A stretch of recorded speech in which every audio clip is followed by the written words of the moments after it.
17 सितंबर को वजीर आजम राजा परवेज अशरफ ने अदालत को यकीन दहानी कराई थी कि आइंदा पेशी को उनके होनहार वजीर कानून फारूक नाइक, साबिक अटॉर्नी जनरल मलिक कयूम के स्विस हुक्काम को लिखे गए खत से दस्तबरदारी के बारे में अदालत को आगाह करेंगे। अब देखते हैं वजीर कानून साहब क्या लिख कर आते हैं, लेकिन उनकी काबिश पर माहिरीन कानून एक बात पर मुत्तफिक हैं कि खत तो लिखना होगा। मेरा तो ख्याल है कि अगर सही किसी ने उनको एडवाइस की है वो यही है कि 3 लाइन का लेटर लिखें कि हम मलिक कयूम का ख़त जो है ना हम विड्रॉ कर रहे हैं। ख़त का ड्राफ्ट लाएंगे। अब देखना ये है कि कोर्ट उसको एग्जामिन करेगी। असल में इनकी स्ट्रेटजी जो है वो ये है कि they want to buy the time, इसलिए विड्रॉल किया जाएगा कि वो अनऑथराइज्ड। ख्याल किया जा रहा है कि मलिक कयूम का खत वापस लेने से स्विस मुकदमात दोबारा खुल जाएंगे। तो क्या हुकूमत खत में सदर जरदारी के इस्तिस्ना का जिक्र भी करेगी? और ये गलती नहीं करेंगे उसमें इसका जिक्र करें सदर का कि सदर को इंटरनेशनल जो है सॉवरेनिटी हासिल है। अब ये जो खत है मलिक कयूम का, इसके पीछे पावर क्या है, इसके पास पीछे बुनियाद क्या है? NRO।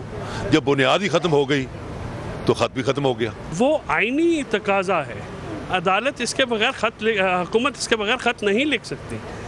आइन में सदर पाकिस्तान को ब्लैंकेट इम्यूनिटी दी गई है। 25 सितंबर को वजीर आजम ज़ाती तौर पर अदालत के सामने पेश नहीं होंगे, लेकिन उनके वजीर बातदबीर फारूक H नाइक अदालत में खत का मुसव्वदा पेश करेंगे, या फिर मजीद वक्त हासिल करने के लिए नया बहाना किया जाएगा। कैमरामैन अब्दुल वाहिद के साथ जावेद सुमरो, CNBC पाकिस्तान, इस्लामाबाद।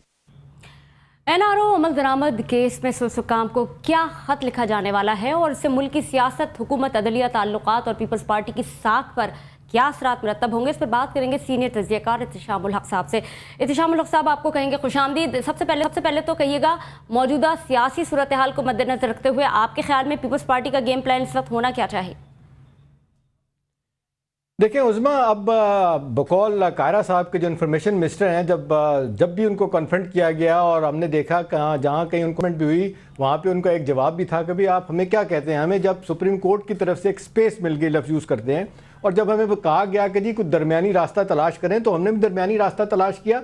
लेकिन साथ साथ वो ये भी कहते हैं कि हमारा बुनियादी मौक़िफ़ सदर का इस्तिस्ना 248 का वही है, उसको हम चेंज नहीं करेंगे। अब 2 चीज़ें हो रही हैं। अब देखें, एक तरफ अदलिया उज़मा अदलिया और हुकूमत के दरमियान लड़ाई हो रही है। उसके बाद फिर आप देख रहे हैं कि जिस अंदाज से दोहरी शरीयत का मसला है, जिसमें पोलिटिकल पार्टीज़, बड़ी 2 पार्टियाँ पीपल्स पार्टी और PMLN भी इसमें शामिल हैं। PMLN का रवैया आप देख लें, बुध वाले दिन नवाज शरीफ साहब ने कहा अपने लोगों को कि एफिडेविट जारी करें, लिख के दें कि वो उनकी दोहरी शरीयत नहीं, अभी तक किसी ने जवाब नहीं दिया।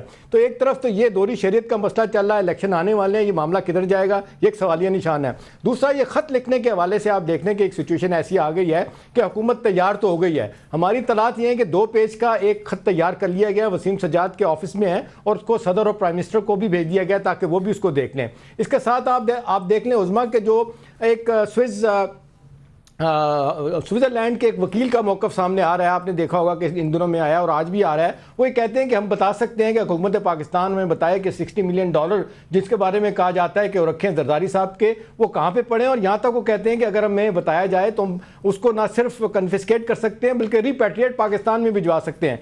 तो अगर उस तनाज़र में आप देख लें तो हम देख रहे हैं कि इस बड़ा शदीद पीपल्स पार्टी की हुकूमत पर दबाव भी है कि खत लिखा जाए तो किस तरह का लिखा जाए। कहा जा रहा है कि खत लिखा जाएगा जी मलिक कयूम का खत विड्रॉ कर लें, उसके बाद फिर यह है कि विड्रॉ करने के बाद सिचुएशन है क्या होगी, उसके बाद सिचुएशन ये हो जाएगी कि फिर क्या कोई नया खत लिखा जाएगा या केसेस रीओपन हो जाएंगे। पीपल्स पार्टी कहती है कि जी टाइम बाउंड हो गया। से हम आपसे मजीद भी बात करेंगे, पहले अपने नाज़रीन को एक और खबर भी देते चलें सुल्सुकाम के हवाले से। सुल्सुकाम को आने वाले खत के मुंदरजात होंगे क्या और ये खत कैसे लिखा गया ये तो आपने जाना। अब अगर इस खत के मुल्की सियासी मंजरनामे को अगर नजर डाले जाए कि उस पर क्या असरात होंगे और कानूनी बारीकियों पर क्या असर पड़ेगा, इस हवाले से बात करेंगे साबिक वजीर कानून बाबर आवान से।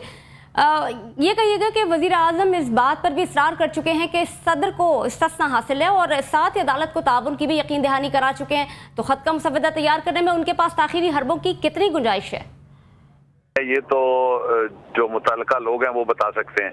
मैं आपको ये बता सकता हूँ, बड़ी आसानी के साथ जो डिफेंसेस हैं वो रेज किए जा सकते हैं। डिफेंसेस अब भी हैं और वो डिफेंसेस कानूनी रास्ते हैं, आईनी रास्ते हैं, अदालती रास्ते हैं, इसलिए उन डिफेंसेस की तरफ जाना होगा। अगर टाइम बोरोइंग कोई मकसद है।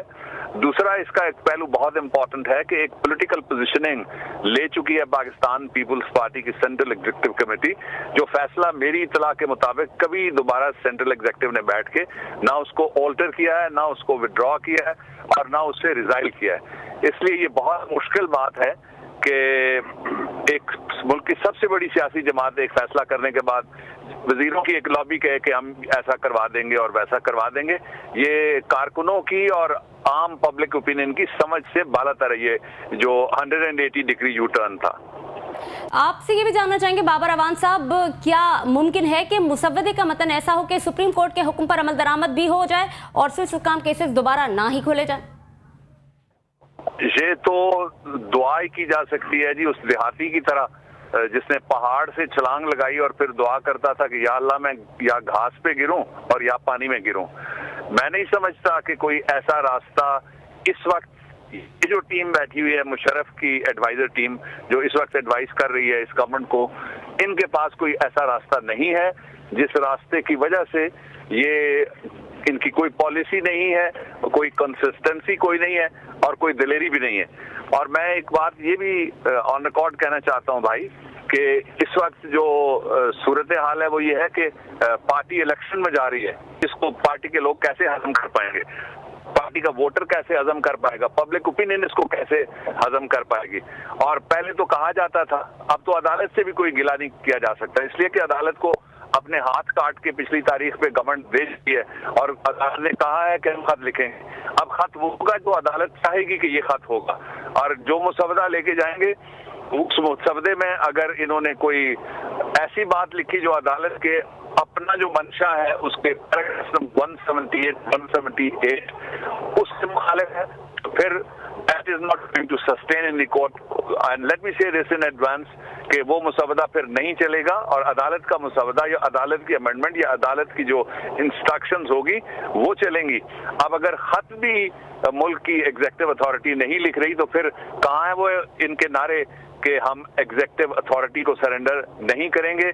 जो स्ट्रीट पावर है, मैं इक़्तिदार के अंदर जो भी ये काम करवाना चाहती है मैं उसकी बात नहीं कर रहा, जो प्रेसिडेंट पे घेरा डाल रहे हैं मैं उनकी बात नहीं कर रहा, और वो किस तरह से इसको हजम करवाएंगे पब्लिक ओपिनियन से कि पीपुल्स पार्टी की वो गवर्नमेंट जो शहीद मोहतरमा बेनजीर भुट्टो के खून से बनी।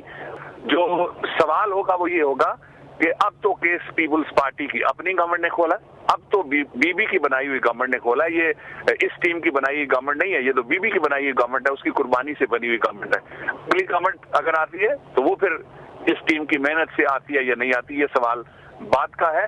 लेकिन सवाल ये है कि जब पीपुल्स पार्टी की गवर्नमेंट प्रोपोज की खबरों के ट्रायल के लिए कोई इकदाम करती है। बाबर अवान साहब, माहिर कानून हैं आप, माहिर कानूनदान है, कानूनी नुक्ता क्या कहता है, क्या खत लिखे जाने के बाद तमाम स्विस मुकदमा दोबारा खुल जाएंगे? डेफिनेटली खुल जाएंगे जी, कैसे नहीं खुलेंगे। मुझे कोई कानून बता दे, ये जितने भी मुशर्रफ के मशीर जो ड्यूटी लेके आए थे कि ये काम करवाना है, उन्होंने जो करवाया है या करवा रहे हैं, ये बताएं कि कैसे नहीं खुलेंगे। इसलिए कि जब एक मुल्क की एग्जीक्यूटिव अथॉरिटी, क्या ये पहले नहीं खुले थे? उस वक्त भी तो एक खत गया था एग्जीक्यूटिव अथॉरिटी की डायरेक्शन पे अटॉर्नी जनरल ऑफ पाकिस्तान की तरफ से और केस खुल गए थे ना, और वो 16 साल से चल रहे हैं। लुक एट द बार्गेन, 16 साल पुराने मुकदमा हुकूमत खुलवा दे और नतीजा क्या होगा कि 16 हफ्ते और गवर्नमेंट को मिल गए। बिल्कुल आपने दुरुस्त कहा बाबर अवान साहब। अगर आप पार्टी की बात कर जाए, पीपल्स पार्टी की, क्या आप नहीं समझते कि खत लिखकर पीपल्स पार्टी अपने मौक़िफ़ से पीछे हटेगी, या ये भी कोई सियासी चाल हो सकती है? देखिए, चाल का टाइम गुजर गया है। हाथ काटने के बाद कोई चाल नहीं होती। हाथ काटने के बाद वो कहते हैं कि तुमने ही काटे थे मेरे हाथ पिछली जंग में, अब तेरे बाजू कटे तो मैं मदद कैसे करूं। अब तो गिला नहीं किया जा सकता ना। पहले नवाज रजीम से गिला होता था और सैफ सेल से गिला होता था, अदालतों से गिला होता था, अब तो किससे गिला करेंगे ये? बहुत शुक्रिया आपका बाबर अवान साहब हमारे साथ मौजूद थे, माहिर कानूनदान। हम बात कर रहे थे स्विस हुक्काम को लिखे जाने वाले खत के हवाले से। नाज़रीन, हुकूमत ने बिलाखिर स्विस हुक्काम को लिखने के लिए खत का मुसवदा तैयार तो कर लिया है, मगर ये फैसला हुआ कैसे और हतमी फैसला किसने किया, ये बताएंगे हमारे इस्लामाबाद में मौजूद नुमाइंदे एजाज अहमद। एजाज, अंदर की बात क्या है, किसने हतमी फैसला किया और ऑप्शंस क्या थी? जी शाम जो हमारी इतलात हैं और ये इतलात हमें उन शख्सियात से मिली है जो आखिरी इजलास में जो सरबराही इजलास मौजूद था वहाँ मौजूद थी और हमने इनको बार बार मुख्तलिफ़ लोगों से तस्दीक भी की है। इनकी हमें जो इतलात मिली है उनके मुताबिक लाहौर के एक मुमताज़ TV एंकर हैं, उन्होंने सदर मुमलिकत को इस बात पर कायल किया और उन्होंने ये नुक्ता उठाया था सदर के सामने कि अगर पीपल्स पार्टी का वज़ीर आज़म ख़त नहीं लिखता और एक निगरान वज़ीर आज़म आकर बहुत सख्त ख़त लिख देता है तो उसका इम्पैक्ट क्या होगा, और पीपल्स पार्टी का वज़ीर आज़म अगर बीच की राह निकाल कर कोई एक माइल्ड ख़त लिख देता है तो उससे पीपल्स पार्टी को इतना नुकसान नहीं होगा जितना निगरान वज़ीर आज़म के ख़त लिखने से होगा। इसी तरह काफ लीग के बारे में भी कहा जाता है कि चौधरी शुजात हुसैन ने भी सदर जरदारी को यही मशवरा दिया था और फिर इन दोनों की मुशावरत के बाद सदर मुमलिकत ने खुद इत्तेहादी जमातों के इजलास में वज़ीर आज़म को ये कहा कि वो 2 ऑप्शन अपने साथ लेकर 18 सितंबर को अदालत में पेश हों। ये ज़रा का ये कहना है कि वज़ीर आज़म को सदर मुमलिकत ने ये कहा था कि उन्होंने 6 ख़वातीन अरकान की एक फ़हरिस्त तैयार कर रखी है जो मखसूस नशिस्तों पर मुंतखब होकर आई हैं, लेकिन वज़ीर आज़म 2 ऑप्शन लेकर जाएँ। एक, अदालत को बताया जाए कि वज़ीर क़ानून को ख़त लिखने का इख्तियार दे दिया गया है, और दूसरा, और यह भी हम बताते चलें कि वज़ीर क़ानून फ़ारूक एच नायक काफ़ी अरसे से एक ख़त का ड्राफ्ट तैयार किए हुए थे और ख़त लिखने की हिमायत कर रहे थे अंदरूनी मीटिंग्स में। और फिर जब वज़ीर आज़म को ये कहा गया तो वज़ीर आज़म खुद हैरान रह गए, लेकिन वज़ीर आज़म को ये कहा गया कि आप अदालत को कोई तहरीरी यकीनदानी कराने के बजाय ज़बानी तौर पर 18 सितंबर को बताएं कि ख़त लिखा जा रहा है और कोई दरमियानी राह निकाली जा रही है, जिसके बाद अगर अदालत पीपल्स पार्टी की साबिक तजवीज़ की तरह अगर ये तजवीज़ तस्लीम नहीं करती तो फिर वज़ीर आज़म वहीं खड़े खड़े अपने इस्तीफ़ा दे दें, ताकि सदर का ये कहना था, जो कोट अनकोट जुमला में बताया गया कि उनका ये कहना था कि यूसुफ रज़ा गिलानी जैसा आदमी हमने नाअहल करवा दिया है इस मामले में, लेकिन मैं नहीं चाहता कि पीपल्स पार्टी का कोई एक और वज़ीर आज़म नाअहल हो। लेकिन उनका ये कहना था कि अगर आप इस्तीफ़ा दे देते हैं तो उसके बाद उन ख़वातीन में से 6 ख़वातीन हमें ख़त के मतन के हवाले से आगाह कर रहे थे। एहतशाम साहब भी हमारे साथ मौजूद हैं, उनसे भी बात करेंगे, लेकिन फिल वक्त हम यहाँ पर लेंगे एक ब्रेक से वापस आएंगे और एनआरओ अमल दरामद केस पर ही मजीद बात करेंगे। आप रहिएगा हमारे साथ।